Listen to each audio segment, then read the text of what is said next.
രാമചന്ദ്രൻ സാറേ, ഈ ഇ.പി. ജയരാജൻ വിഷയത്തിൽ ഇന്ന് പ്രധാനമായിട്ട് കാണാൻ സാധിക്കുന്നത് ഈ പോത്തിനെ ഓങ്ങി കാളയടിക്കുന്ന ഒരു സംവിധാനമുണ്ട്. ബിനോയ് വിശ്വം ഇന്ന് രാവിലെ തൊട്ട് ഇ.പി. ജയരാജൻ്റെ വിഷയത്തിൽ CPM-നെതിരെ CPM ഏതാണ്ടൊരു കളങ്കം ഉള്ള പാർട്ടിയാണ്, അത് തിരുത്തും എന്ന് ഞാൻ വിചാരിക്കുന്നു എന്ന് തോന്നിപ്പിക്കുന്ന, ജനങ്ങളെ തെറ്റിദ്ധരിപ്പിക്കുന്ന ഒരു പ്രസ്താവനയുമായിട്ട് ഇറങ്ങിയിട്ടുണ്ട്.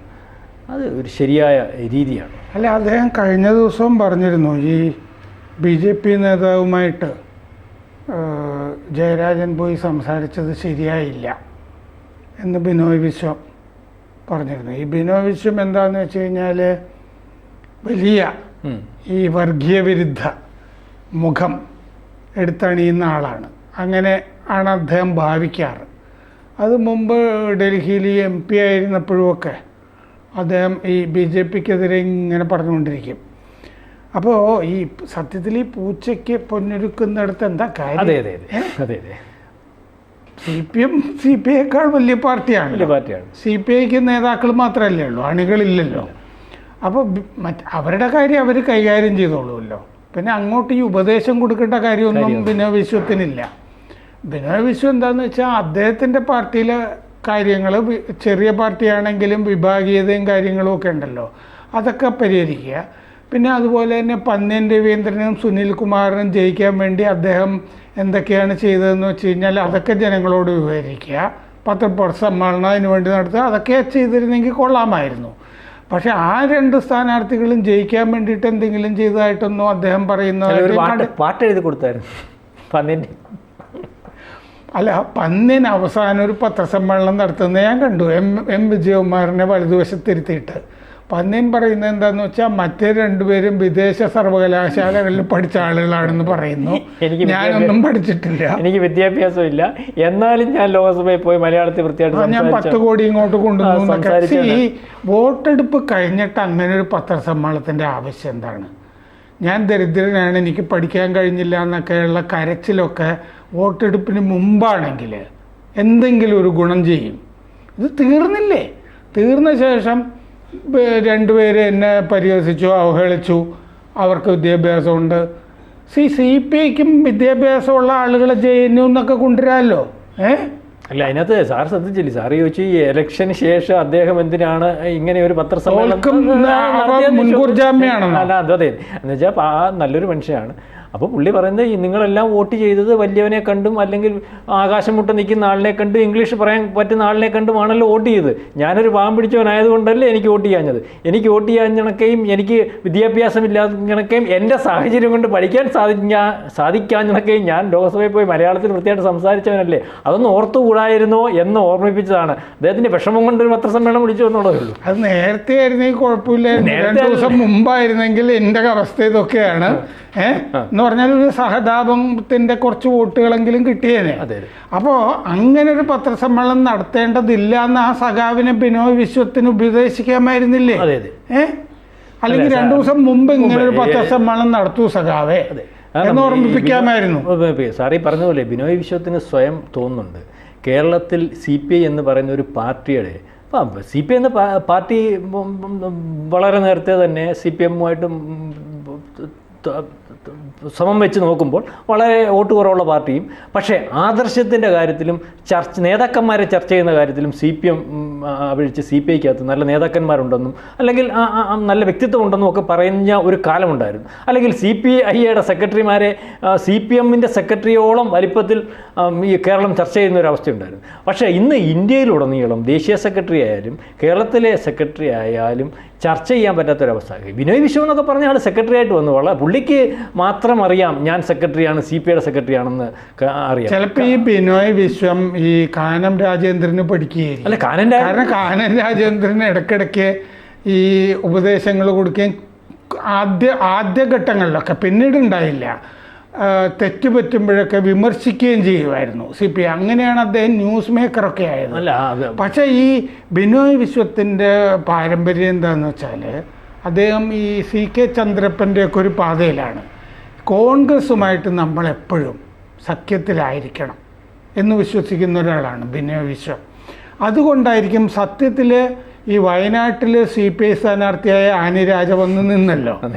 വയനാട്ടിൽ ഒരു കാരണവശാലും രാഹുൽ ഗാന്ധി ഈ സഖ്യം കാരണം മത്സരിക്കാൻ പാടില്ല എന്നൊരു പൊസിഷൻ എന്തുകൊണ്ട് ബിനോയ് വിശ്വം എടുത്തില്ല? ഞാനീ പറഞ്ഞു വന്നത് അല്ല, സഖ്യത്തിലായിട്ട് സൗഹൃദ മത്സരമാണോ നടന്നപ്പോ?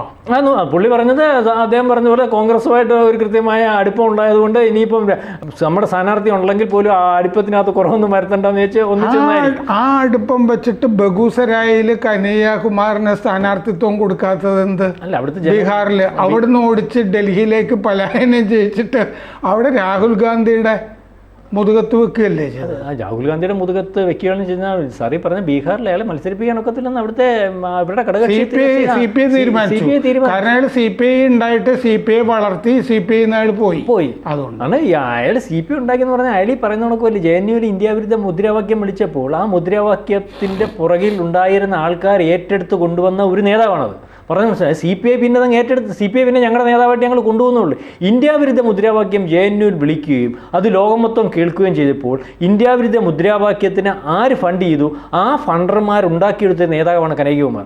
ആ കനയ്യകുമാറിനെ അപ്പം നേതാവില്ലാത്ത പാർട്ടിയായ CPI ഏറ്റെടുത്തു എന്നുള്ളതേ ഉള്ളൂ. അപ്പം ആ നേതാവില്ലാത്ത പാർട്ടി കനയ്യകുമാറിനെ ഏറ്റെടുത്ത് കൊണ്ട് പരീക്ഷിച്ചപ്പോൾ ഇതിനകത്തൊന്നുമില്ല എന്ന് മനസ്സിലായി. അതുകൊണ്ട് 5 ലക്ഷം വോട്ടിനാണ് അയാൾ തോക്കുന്നത്. ഞാനീ പറഞ്ഞത് ബിനോയ് വിശ്വം എന്ന് പറയുന്ന ഒരാൾ CPIയുടെ പഴയ നേതാക്കന്മാരെ പറ്റി പഠിക്കുന്നത് നല്ലതാണ്. കാരണം ആശാൻ എന്ന് വിളിക്കുന്ന വെളിയം ഭാർഗവനും അല്ലെങ്കിൽ അതുപോലെ PK വാസുദേവൻ എന്നാരും ഒക്കെ ഉണ്ടായിരുന്ന പാർട്ടി നമ്മളവരെയൊന്നും കുറച്ച് കാണുന്നില്ല. വളരെ ആദർശം. PC ജോഷിയും അദ്ദേഹത്തിന്റെ നേതാവാണ്. പക്ഷെ PC ജോഷി ബ്രിട്ടീഷ് ചാരനായിരുന്നു. അതെനിക്കറിയത്തില്ല. ഞാൻ ആ ലെവലുള്ള നേതാക്കന്മാരെ പറ്റിയല്ല ഞാൻ പറഞ്ഞത്. മനസ്സിലായില്ലേ സാറ് പറഞ്ഞത്?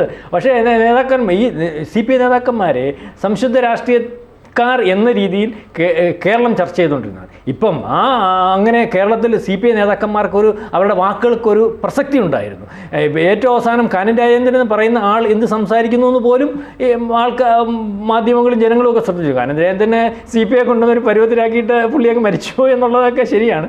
പക്ഷേ ആരും ശ്രദ്ധിക്കാതെ ആരും ഗവനിക്കാതെ ഇയാളുടെ വാക്കിന് ഒരു വിലയും കിട്ടാത്ത ഒരവസ്ഥയിൽ CPMൻ്റെ കെയർ ഓഫിലെങ്കിലും തൻ്റെ പേര് ഒന്ന് വെളിയിൽ വന്നോട്ട് എന്നുള്ള രീതിയിലുള്ള ഒരു പത്രസമ്മേളനം ആയിട്ടാണ് ഇപ്പം എനിക്കിത് ഞാൻ അറിഞ്ഞിട്ടുള്ളത്. ഈ പന്ന്യനൊരു വലിയ താല്പര്യമൊന്നും തിരുവനന്തപുരത്ത് നിൽക്കാനുണ്ടായിരുന്നില്ല. പക്ഷെ പന്ന്യനെ നിർത്തൂ എന്ന് അവർ ഉപദേശിച്ചത് CPM ആണെന്നാണ് ഞാൻ മനസ്സിലാക്കുന്നത്. അപ്പോൾ CPMനെ അടിമപ്പണി ചെയ്തുകൊണ്ടിരിക്കുന്ന ഒരു പാർട്ടിയായിട്ടാണ് കാണുന്നത്. ഇപ്പോൾ രാഹുൽ ഗാന്ധി ചോദിച്ചു ഇവിടെ വന്നിട്ട്, എന്തുകൊണ്ട് പിണറായി വിജയനെ പിടിച്ച് മോദി ജയിലിലിടുന്നില്ല, അറസ്റ്റ് ചെയ്യുന്നില്ല? ചോദിച്ചതാണല്ലോ. പ്രിയങ്കയും ചോദിച്ചതാണ്. എന്തുകൊണ്ട് അതിനെ ബിനോയ് വിശ്വം എതിർത്തില്ല? എന്താണ് അത്തരം കാര്യങ്ങളിൽ നിലപാടെടുക്കാത്ത? കരുവന്നൂർ ബാങ്കിൻ്റെ കാര്യം അല്ല സാറേ, ഇപ്പം പറഞ്ഞ ഒരു കാര്യത്തിന് സാറിനകത്ത് ഇത്രയും എനിക്ക് മനസ്സിലായ ഒരു രാഷ്ട്രീയമുണ്ട് തിരുവനന്തപുരത്ത് പന്ന്യൻ രവീന്ദ്രനോടുള്ള സ്നേഹം കൊണ്ടുള്ള പന്ന്യൻ രവീന്ദ്രനെ CPI കാൻഡിഡേറ്റ് ആക്കിയത്. സാറേ, കരുവന്നൂർ ബാങ്ക് പോലെ ഏതാണ്ട് അത്രയും തന്നെ തുക കൊള്ളയടിച്ച ഒരു CPIയുടെ നേതൃത്വത്തിലുള്ള ഒരു ബാങ്കുണ്ട് അവിടെ. ആ ബാങ്കിലെ ആ ബാങ്കിൻ്റെ പ്രസിഡന്റ് ജയിലിൽ കിടക്കുകയാണ്.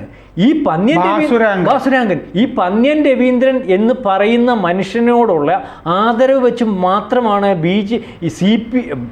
കോൺഗ്രസ് ആയാലും അവിടുത്തെ ജനങ്ങളായാലും BJP ആയാലും ഈ മനുഷ്യൻ നല്ലൊരു മനുഷ്യനാണെന്നും അദ്ദേഹം പൈസ മോട്ടിക്കാത്ത ആളാണെന്നും കണ്ട് മാത്രമാണ് ആ ആരോപണം ആ മണ്ഡലത്തിൽ വെക്കാഞ്ഞത്. പന്ന്യൻ രവീന്ദ്രനെ ജയിപ്പിക്കാനോ അദ്ദേഹത്തെ ഈ 80ാമത്തെ വയസ്സിൽ ബാസുരാങ്കന്റെ കാര്യം അവിടെ വലുതായിട്ട് പന്ന്യൻ രവീന്ദ്രൻ ആയതുകൊണ്ട് ആ ഒരു അഴിമതി ചർച്ച ചെയ്യപ്പെടുപോലും മനഃപൂർവ്വം മാറ്റി വെച്ചാൽ. കാരണം ഈ മനുഷ്യനെ അത് വെച്ചിട്ട്, കാരണം 5 പൈസ നമ്മൾ പന്ന്യൻ രവീന്ദ്രനെ പറ്റി പറയുമ്പോൾ പന്ന്യനെ അവിടെ ബലിയാടാക്കുകയായിരുന്നു. ബിനോയ് വിശ്വം അതിനും കൂട്ടു നിൽക്കുകയായിരുന്നു. പന്ന്യൻ രവീന്ദ്രനെ അവിടെ ബലിയാടാക്കുമായിരുന്നു. വയനാട്ടിൽ ഈ കേരളത്തിലെ CPIയുടെ സംസ്ഥാന കമ്മിറ്റിക്ക് താല്പര്യമില്ലാത്ത ദേശീയ സെക്രട്ടറിയുടെ ഭാര്യ അവിടെ ബലിയാടാക്കുകയായിരുന്നു.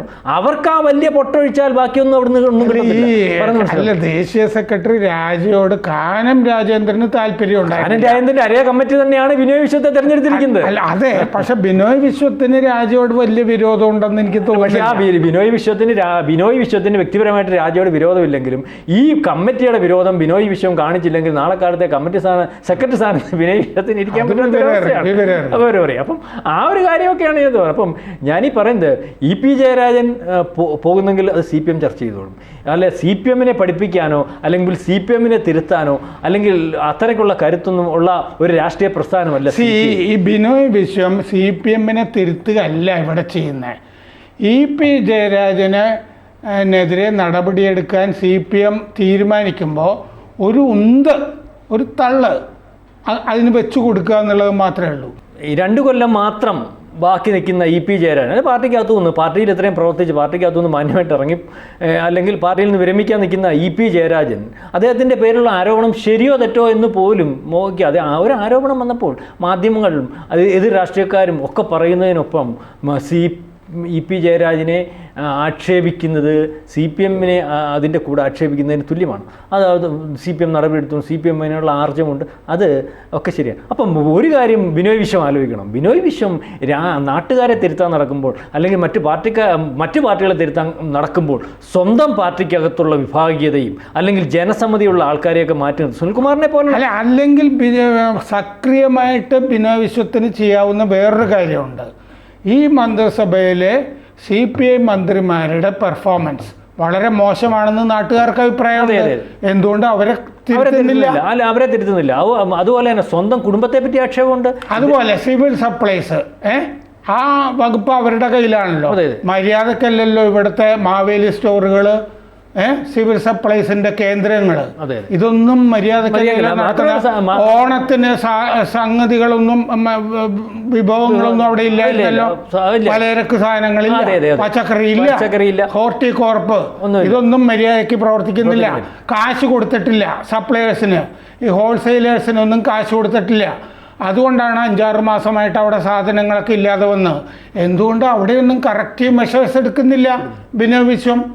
അപ്പം ഞാനീ സ്വന്തം കണ്ണില് അതെ, സ്വന്തം കണ്ണിലെന്നല്ല, അദ്ദേഹം രാഷ്ട്രീയക്കാരനാവുമ്പോൾ ഈ ആദർശമൊക്കെ പറയുമ്പോൾ സ്വന്തം വീട്ടിൽ കുഞ്ഞുങ്ങൾ പഠിക്കുന്നവർ വിദേശത്താണ്, അല്ലെങ്കിൽ അത്തരത്തിൽ ഒരു കമ്മ്യൂണിസ്റ്റുകാരൻ അയാൾ പറയുന്ന ആദർശത്തിന് ഒത്തല്ല അവരുടെ വിദ്യാഭ്യാസവും അവരുടെ അല്ലെങ്കിൽ മറ്റ് രീതികളൊന്നും. അപ്പം അതൊന്നും തിരുത്താതെ ഒരു സ്വന്തം ഇമേജ് വലുതാക്കുന്നതിന് വേണ്ടി പാർട്ടിക്കകത്തൊരു പണിയും ചെയ്യാതെ, അല്ലെങ്കിൽ ഇത്രയും നാൾ പാർട്ടി പ്രവർത്തനം കൊണ്ട് സ്വന്തം ഇമേജ് ഉണ്ടാക്കാൻ കഴിയാതെ ഇരിക്കുന്ന ഒരാൾ വേറൊരാളുടെ നാശത്തിൽ കൂടി ഇമേജ് ഉണ്ടാക്കാൻ ശ്രമിക്കുകയും CPI എന്ന് പറയുന്ന പ്രസ്ഥാനത്തെ വീണ്ടും സമൂഹത്തിൻ്റെ മുമ്പിൽ ഞങ്ങളൊരു സംശുദ്ധ രാഷ്ട്രീയത്തിൻ്റെ പാർട്ടിയാണ്, ഞങ്ങൾ ഇതൊക്കെ പറയുന്ന പാർട്ടിയാണ്, ഞങ്ങളിലേ ഉള്ളൂ സത്യസന്ധർ എന്ന് വരുത്തി തീർക്കാനുമുള്ള ബിനോയ് വിശ്വത്തിൻ്റെ ഒരു വൃഥ വ്യായാമമാണ് ഇതാണെന്ന് എനിക്ക് ഇതിനകത്ത് നിന്ന് മനസ്സിലാവുന്നത്, അല്ലെങ്കിൽ എനിക്ക് പറയുവാനുള്ളത്. ബിനോയ് വിശ്വം സ്വന്തം കണ്ണിലെ കോലെടുത്തിട്ട് മതി മറ്റുള്ളവരുടെ കണ്ണിലെ കരടെടുക്കാൻ. കൂടുതൽ വാർത്തകളും വിശേഷങ്ങളും നിങ്ങളിലേക്ക് എത്താൻ ABC മലയാളം സബ്സ്ക്രൈബ് ചെയ്യുക, ബെൽ ബട്ടണും അമർത്തുക.